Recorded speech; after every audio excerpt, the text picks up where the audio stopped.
Fala pessoal, tudo bem? Mais um episódio aqui, hein, Nick? Pô, eu tô achando muito massa, a gente, sem zoeira, estamos continuando aqui e entregando conteúdo pra galera, hein? E de Open Finance, toda semana. Pois é, né, Gui? Baita desafio. A gente tá aqui toda semana. Realmente, a gente tem um compromisso com o nosso querido público aqui e o esforço às vezes é bem grande, né? Acho que hoje realmente é um daqueles dias que Daqueles dias. temos um monte de coisa aqui para resolver de agenda, de compromissos. Mas estamos aqui, pessoal. Então, vamos fazer mais um episódio aqui, o nosso Open Finance Show, mais uma sexta-feira. Isso aí, Gui. Isso, e não se esqueçam de compartilhar, curtir e seguir a gente aí, né? O nosso marco de 200 seguidores ainda continua, né, Nick? Exato. E vamos fazer um episódio especial, como prometido, a hora que a gente bater esses 200 inscritos aqui no nosso canal. Então, pessoal, compartilha, Por né? favor. Vocês já estão vendo esse conteúdo nosso exclusivo aqui, vocês não acham isso em lugar nenhum da internet. E isso aqui realmente é um trabalho que a gente está fazendo que depende de vocês, né? Então, ajuda bastante a gente aqui, todo like, todo compartilhamento, né? E toda divulgação que vocês puderem fazer. Contamos com Isso. vocês. Muito bom. Então, Nick, vamos começar a nossa conversa aqui falando do Pix Vamos. automático. Eu ainda penso que tem muito assunto para a gente seguir aqui com o Pix automático, dado que a gente ainda não colocou ele no ar, né? Ele vai ser lançado ainda, vai passar por um piloto. Então tem bastante coisa ainda que talvez não esteja muito claro ou que a gente ainda não abordou nas últimas várias episódios aí, os últimos vários episódios que a gente conversou. Principalmente eu vejo a questão das retentativas, tentativas, né? Não existe retentativa, eu fiquei sabendo esses dias, porque a gente tem o retry, né? A gente vai lá e usa bastante para codar o retry, a gente conversa sempre, mas eu fiquei sabendo em português não tem tentativa, tem só tentativas.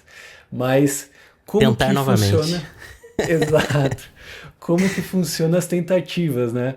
Eu acho que é bem legal essa questão, principalmente porque, meu, se não tiver saldo, eu quero que tente novamente, né? Eu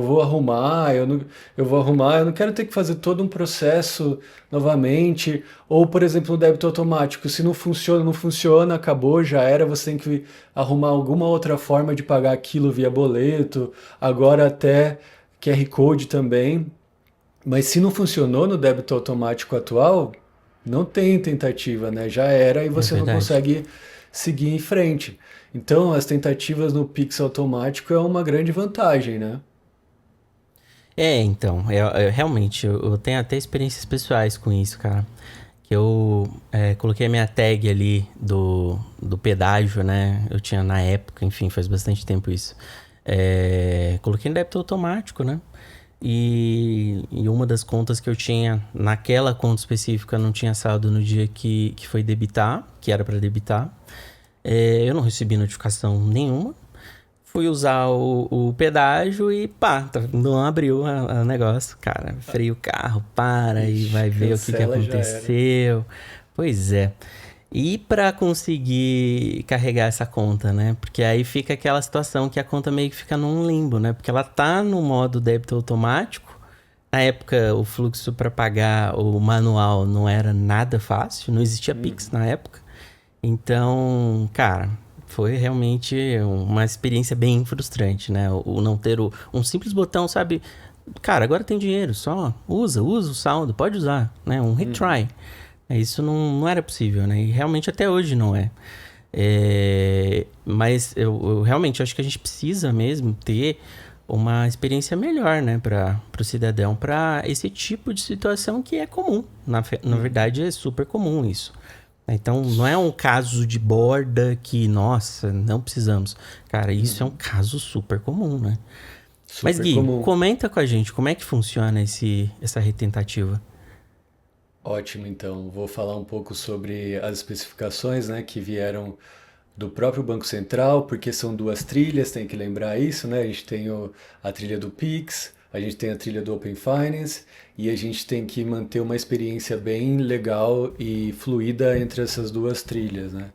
Então foi definido isso em conjunto, essas questões. Mas temos então possibilidade de tentativas, novas tentativas, entre 7 dias do pagamento, da data do pagamento, certo? No máximo três, no máximo três nesse intervalo de 7 dias.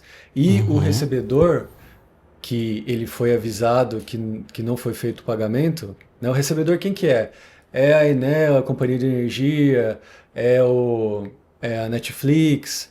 uhum. Eles vão receber essa informação falando que tipo, não foi possível cobrar o cliente, né? Simplesmente isso. Mais informações, isso não é possível passar para o recebedor ali, é uma questão relevante. Não foi feito, não foi possível ser feito o pagamento. Então, o recebedor pode mandar uma nova tentativa até um dia antes daquele do pagamento, entendeu? Então, você tem o envio da tentativa até um, no dia anterior e tem os horários também. Mas os Hum, horários a gente coloca aí porque eu não vou lembrar totalmente dos horários, tá? Mas tem perfeito. intervalos de tempos que pode ser Tem feito umas janelas, né? tentativas, janelas de Perfeito. tempo. E o interessante é que existem tentativas intradia e extradia. As intradias são calculadas pelo próprio detentor de conta. Então, o detentor de conta tem até as 8 horas, por exemplo, da manhã para fazer o primeiro pagamento. Não deu certo? Ele vai poder fazer no intervalo da noite, por exemplo. Das 6 da tarde, por exemplo, porque eu não lembro totalmente das datas aqui, mas 6 da tarde até as 10 horas da noite, por exemplo. E aí, se não deu para fazer aquele pagamento até às 11, por exemplo, ele pode mandar uma nova tentativa para o pagamento ser efetuado no próximo dia ou nesses intervalos seguintes, né? Lembrando que Legal. essas etapas de tentativas não podem ser canceladas. Então existe essa regrinha também. Então, são muitas regrinhas, então a gente consegue conversar mais uma vez sobre Perfeito. o Pix automático aqui, né? Então, são informações bem relevantes, que para quem está implementando isso é bem legal também, para entender que ele vai poder fazer uma nova tentativa e que naquele dia que foi feito o pagamento existem duas janelas, que o detentor controla, não é especificamente o recebedor que vai controlar isso, porque lembra, é um pagamento agendado, então Sim. o recebedor tem que enviar aquele valor daquele pagamento de 2 a 10 dias, né? Então, pro pagador saber, né? Beleza, eu vou aceitar isso ou não vou aceitar isso. Eu vou cancelar esse pagamento. Eu consigo fazer isso porque é um agendado. Então, existe essa possibilidade e é uma vantagem para o cliente final também ali, que tem Exato. essa possibilidade de cancelar um pagamento, né? Ô Não Gui, quero. mas retentativa tem diferença dependendo do trilho? Ou seja, se eu tiver no trilho do Open Finance ou no trilho do Arranjo Pix diretamente, tem alguma diferença? Você sabe dizer se para o cidadão tem algum tipo de regra de retentativa ou para o cidadão realmente não faz diferença? Para o cidadão é fluido isso, porque ele vai simplesmente ver que o pagamento não foi efetuado e ele já concordou que poderia ser feita as tentativas, as novas tentativas, e ele vai ver que isso vai ser possível ser feito. Então, para ele não tem muito o que fazer, entendeu? Ele já tem Uhum, essas regras básicas das duas trilhas. Então, é esse o objetivo do Banco Central, né? Ter um produto que funciona nos dois trilhos, claro, com vantagens e desvantagens em cada uma das pontas ali. Vantagem do fluxo via Open Finance. Consigo receber em várias contas. Então, não estou vinculado perfeito. com o banco que eu tenho conta para fazer aquilo, porque existe a figura do iniciador, né? Então, ele consegue gerenciar quais bancos ele quer selecionar e quais bancos ele quer receber, na verdade, nem precisa selecionar, ele precisa simplesmente mandar no payload o banco que ele quer receber. E vai ser feita uma validação, né, com relação ao CNPJ utilizado ali. Então não vai ser qualquer conta que pode ser usada, né? Então existe essa camada de segurança ali. Perfeito. Então, essa é uma vantagem. A outra vantagem é que o fluxo de autorização da trilha do Open Finance é fluido, né? Você tem todo o fluxo ali que ele é o usuário é redirecionado, se ele está logado, se ele está ali, mas é uma desvantagem no fluxo via Open Finance, porque atualmente existe a possibilidade na trilha do Pix de você fazer um QR Code, né? E o QR Code Uhum. estático ali.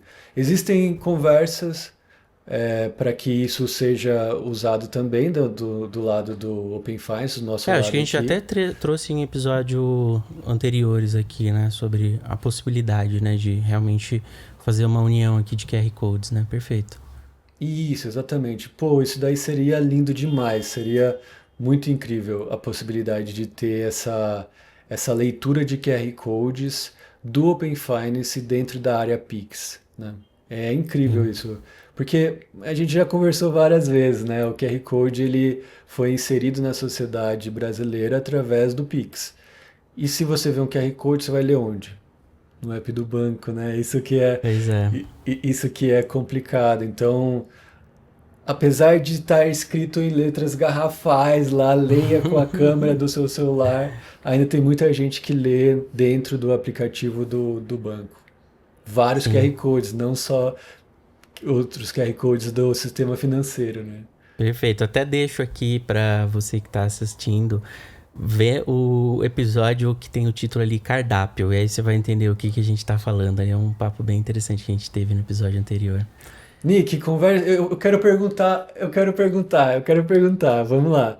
Vamos ver, Nick. O que você acha que vai ser interessante do Pix automático a gente coletar e, e quando que essas informações vão estar disponíveis para o cidadão, né? Para que a gente consiga ver isso de fato e esses dados estejam visíveis para jornalistas e todo mundo acompanhar como que está indo a evolução do produto, porque isso que é legal, a gente faz um produto que aqui no Open Finance as casas implementam e todo mundo implementa, né? Mas a gente atinge o Brasil, né? Então, várias jornalistas e pessoas relevantes gostam de ver essas informações. Não, perfeito. Eu acho que vai ser importantíssimo, né, a plataforma de coleta de métricas para a gente medir esse sucesso e até, na verdade, um item regulatório, né? A gente tem uma instrução normativa recente aqui, né, do novo manual de monitoramento, né, a 575, que tem um item sobre taxa de conversão e a taxa de conversão aqui, ela está inclusive monitorando qualquer questão aqui de pagamento, né? Então a gente está realmente observando, o cliente está conseguindo dar o consentimento, né? De fato, ele consegue chegar no ponto em que ele clica e dá certo aquele consentimento. É, e claro, né, o nosso dashboard aqui do cidadão do Open Finance, ele vai trazer esses dados, né, para a sociedade e ainda mais, na verdade, entendendo claramente, né, como é que está, de fato, a operação disso. Então, uma vez que deu consentimento, como é que anda, né? O recorrente está dando certo, né? Os próximos pagamentos está dando certo ou o problema, se estiver dando algum problema, o problema ele tem a ver com alguma coisa da conta do cidadão ou da instituição receptora, iniciadora ou da instituição transmissora, detentora de conta. Então tudo aqui para a gente é realmente esperado da gente ter isso no dashboard, né? Porque no final é isso, é uma demanda da sociedade entender como que anda, né, esse processo da implementação do Open Finance no Brasil. Cada novo produto, cada nova API aqui que a gente tem do Open Finance, ele precisa claramente ter uma transparência aqui, né, do como que está essa operação. E aí é fundamental ter a PCM sempre conectada ali em tudo que chega de novo, né, Gui? É isso, exatamente. Gostei muito dessa questão, principalmente por saber que isso já está em regulação. Então significa que a gente tem que implementar, né? Isso é bem relevante. Mas, bom, Gui, eu acho que a gente vai ainda falar muito sobre o Pix automático. A gente tem muita coisa ainda para acontecer, né? De fato, o piloto está quase chegando. A gente já tem aqui as instituições trabalhando para tirar as certificações para começar o piloto, né? E a gente vai ter uma participação, pelo que eu estou vendo aqui, bem interessante das instituições iniciadoras para a construção disso, né? Então, espero que o iniciador esteja nesse piloto, né, Gui? Estamos lá, estamos lá. Legal. Então, eu acho que vai ser uma jornada bem legal aqui para a gente acompanhar de perto, então, como que vai estar essa implementação aqui e a disponibilização. Muito legal, Gui. E falando mais sobre o iniciador e implementação, né, a gente já tem as APIs disponíveis já. A gente só está finalizando documentações para entregar para os nossos clientes que querem testar. Tem bastante gente que quer testar e bastante gente entrando por causa do Pix automático mesmo. Então é um produto relevante. Eu gostaria de deixar isso bem claro, que talvez mude muito como a gente faça os pagamentos no dia a dia. Vai ser uma experiência muito legal e empresas que têm pagamentos recorrentes com valor variável, eles estão muito interessados nisso e quem não sabe ainda vai ficar muito interessado. É isso, Perfeito, Nick. perfeito. Bom, vamos acompanhando aqui então, né? Então, novamente fica o convite, se inscreve no canal, a gente ainda vai falar muito sobre esse assunto, tem muita coisa ainda para falar. E a gente quer saber, inclusive, de vocês, o que tá faltando a gente abordar aqui nesse canal sobre esses e outros assuntos aqui relacionados ao Open Finance, tá? Contamos com a participação de vocês. Gui, sempre um prazer. Vejo vocês na Prazer próxima demais. semana. Valeu, Gui. Prazer demais, Nick. Valeu demais. Até a próxima semana, hein? Não vamos faltar. Isso aí. Tchau, tchau.